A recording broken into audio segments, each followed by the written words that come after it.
Hello everyone, welcome to online classes. आज की जो हम लोग के टॉपिक है उसमें हम the age of social change जो कि शुरू करने वाले हैं। प्रीवियस क्लासेज में हम लोगों ने socialism in Europe and the Russian revolution का जो इंट्रोडक्शन वाला पार्ट था उसको हमने समझा था। हमने पढ़ा था कि इस चैप्टर में हम लोग बेसिकली पढ़ने वाले क्या क्या हैं। तो आज की जो हम लोग के टॉपिक है, तो यहाँ से हमारी ट्रेन शुरू होती है the age of social change. इसमें हम क्या करेंगे कि बैकग्राउंड से शुरू करेंगे। बैकग्राउंड से स्टोरी को हम कनेक्ट करने की कोशिश करेंगे कि बैकग्राउंड पढ़ेंगे कि हाँ ये सारी चीज़ें इवॉल्व कैसे हुई, और वहाँ से हम अपनी स्टोरी को क्या करेंगे, कनेक्ट करते हुए चलेंगे। बैकग्राउंड इतना पुराना है कि आपको एक चैप्टर पीछे जाना पड़ेगा। फ्रेंच रेवोल्यूशन में हम लोग को पढ़ना, फ्रेंच रेवोल्यूशन हम लोगों ने प्रीवियस क्लासेज में पढ़ा था। तो हमने क्या पढ़ा था, तो देखिए यहाँ पर पहला पॉइंट है, recall the story of French revolution. French revolution की आप स्टोरी अगर रिकॉल करते तो आपको क्या पता चलता है, तो उसमें बहुत सारी चेंजेज हुई थी, बहुत सारी चीज़ें हुई थी।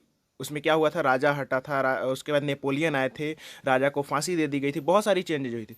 लेकिन इसके अलावा जो एक फ्रेंच रेवोल्यूशन से लोगों को एक आइडिया मिली थी, जो आइडिया थी लिबर्टी की, इक्वलिटी की एंड डेमोक्रेटिक राइट्स की। ठीक है, चेंजेस तो बहुत सारी हुई थी, राजा हटे थे, राजा को फांसी दे दी गई थी, नेपोलियन बोनापार्ट आए, और भी बहुत सारी चेंजेस हुई। लेकिन उन सारी बातों के बाद भी जो एक मोरल ऑफ द स्टोरी हुई, मोरल बोल सकते हैं, मोरल वैल्यूज लोगों को पता हुई, वो थी कि जो लिबर्टी की आइडिया होती, आज़ादी, ठीक है, इक्वलिटी के आइडियाज़ लोगों को पता चली, डेमोक्रेटिक राइट्स लोग जो आइडियाज़ हुए वो पता चलने लगे। अब देखिए ये क्या थी कि ये जो आइडियाज़ है, तो अब ये आइडियाज़ धीरे धीरे स्प्रेड हुई, ये फ्रांस तक ही सीमित नहीं रहेगी, ये पूरे यूरोप में ये आइडियाज़ क्या होने लगी, फैलने लगी। अब फैलने लगी तो लोग क्या होने लगे, धीरे धीरे जानने लगे। अब जानने लगे तो लोग मांगने लगे कि हमें भी ये आइडियाज़ चाहिए। अब मान लीजिए कि किसी को लिबर्टी का टेस्ट लग जाए, मतलब आज़ादी का टेस्ट लग जाए, तो आज़ादी का टेस्ट लगेगा तो वो क्या होंगे, वो भी उसकी डिमांड करने लगेंगे। ठीक है, अब ऐसा नहीं कि ये आइडिया घूम रहे हैं, मतलब घूमते हुए कहीं जा रहे हैं, मतलब ये आइडिया लोगों को पता चल गई थी, ये वैल्यूज़ लोगों को पता चल गई थी, लिबर्टी की वैल्यू क्या होती है, आज़ादी क्या होती है, ये पता चली गई। अब ये जब पता चल गई, लोग जानने लगे, तो लोग डिमांड करने लगे कि हमें भी क्या चाहिए, इक्वलिटी चाहिए, जहाँ पर ये नहीं है वहाँ से। आपको पता है कि फ्रांस में भी क्या हुआ था, शुरू शुरू में वहाँ पर राइट्स वगैरह तो मिले, लेकिन बाद में वहाँ भी मोनार्की रीस्टोर हो गई थी। हमने पढ़ा था ना 1815 में क्या हुआ था, नेपोलियन बोनापार्ट जो कि वहाँ पर हारते हैं, डिफीट होते हैं, और उसके बाद क्या होती है, वहाँ पर फिर से मोनार्की रीस्टोर कर ली जाती है। तो अब फिर से लोग को तो आइडिया पता चल गई थी ना कि लिबर्टी क्या होती, इक्वलिटी क्या होती, डेमोक्रेटिक राइट्स क्या होती, तो अब लोग डिमांड करने लगे थे, मांगने लगे थे।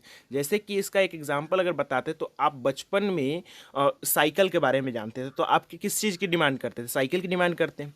लेकिन आज आप बुलेट की डिमांड करते हैं, क्यों? क्योंकि आप बुलेट के बारे में जानते हैं। समझ रहे हैं ना मेरी बात को?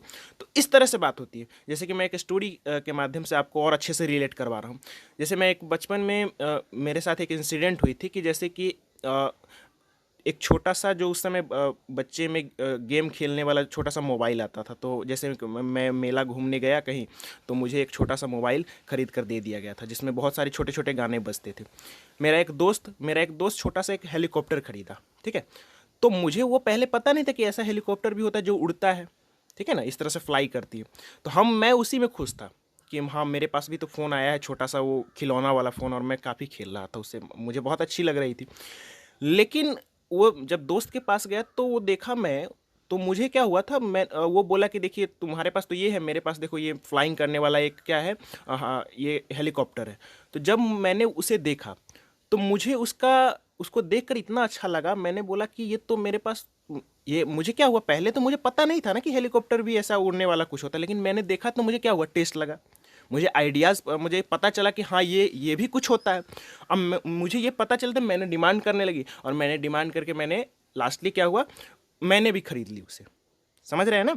तो इसी तरह की बात यहाँ भी हो रही है। पहले लोगों को आइडियाज़ नहीं पता थी, लिबर्टी क्या होती, इक्वलिटी क्या होती, डेमोक्रेटिक राइट्स क्या होती। लेकिन फ्रेंच रेवोल्यूशन से लोगों को ये आइडिया पता चल गई थी कि आज़ादी क्या होती है, इक्वलिटी क्या होती है, डेमोक्रेटिक राइट्स क्या होती है। और जब ये आइडियाज़ लोगों को पता हो गए, तो ये वर्ल्ड वाइड, इट मीन्स कि यूरोप में इसकी डिमांड होने लगी। समझ गए? आप पूरी तरह से स्टोरी को कनेक्ट कर पा रहे हैं।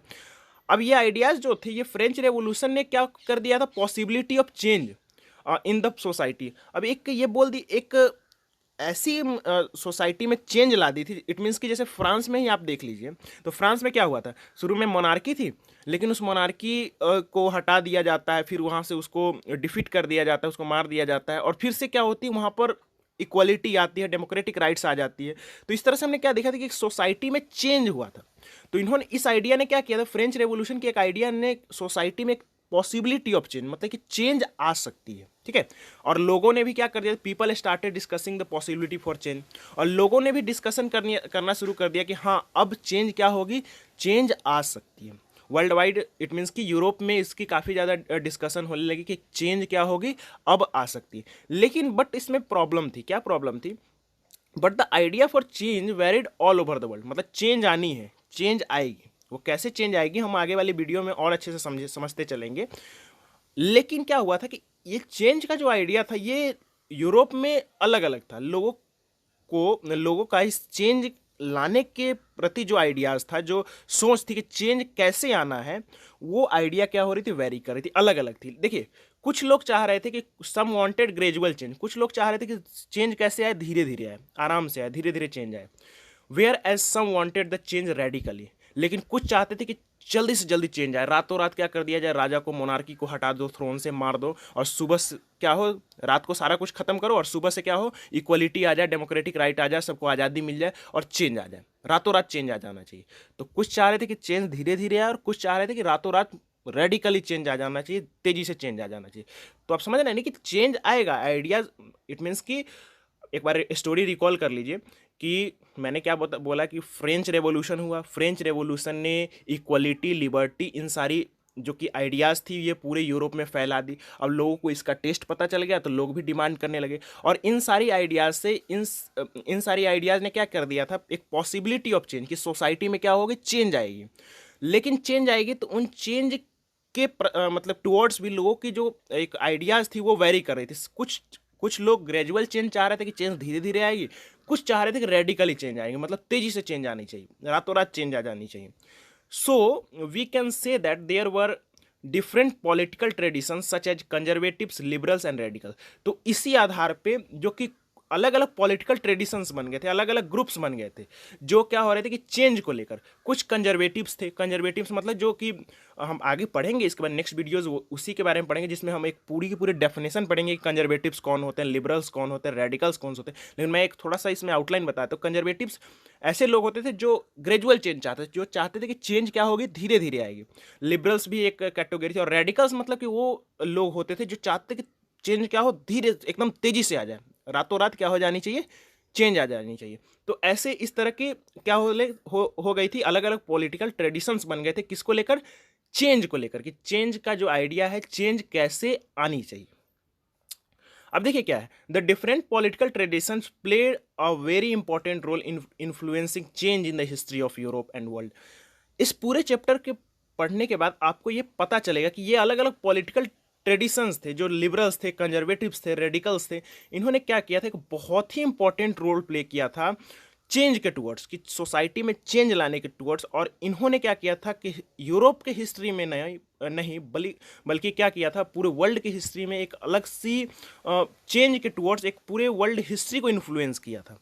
चेंज के टुवर्ड्स में जो ये अलग अलग ट्रेडिशंस थे, इट मीन्स कि लिबरल्स, रेडिकल और कंजर्वेटिव्स, ये लोग जो पॉलिटिकल ट्रेडिशंस हैं, ये इन्होंने क्या किया था, यूरोप में ही नहीं पूरे वर्ल्ड हिस्ट्री को क्या किया था, अपने इस आइडियाज से, अपने इस ट्रेडिशन से चेंज के टुवर्ड्स इन्फ्लुएंस कर दिया था, पूरे वर्ल्ड को इन्फ्लुएंस किया था। तो इन सारी बातों को हमने समझा, हमने पढ़ा कि क्या किया था। फिर से एक बार रिकॉल कर लीजिए कि फ्रेंच रेवोल्यूशन ने एक पॉसिबिलिटी ऑफ चेंज क्रिएट की थी। उन्होंने क्या किया था, फ्रेंच रेवोल्यूशन से लोगों को आइडियाज़ पता चली थी, इक्वालिटी की, लिबर्टी की, डेमोक्रेटिक राइट्स की।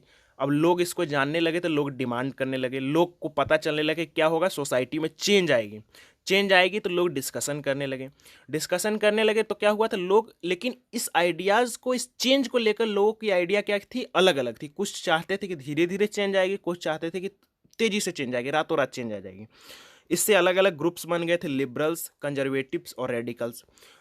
अब इन सारे लोगों ने इन पॉलिटिकल ट्रेडिशन से वर्ल्ड हिस्ट्री में क्या किया था, इन आइडियाज से चेंज के टुवर्ड्स जो क्या किया था, वर्ल्ड हिस्ट्री को इन्फ्लुएंस किया था। ठीक है, इन सारी बातों को हम समझ लिए हैं। एक आपको जो the age of social change का जो बेसिक क्रक्स था वो आपको पता चल चुका है।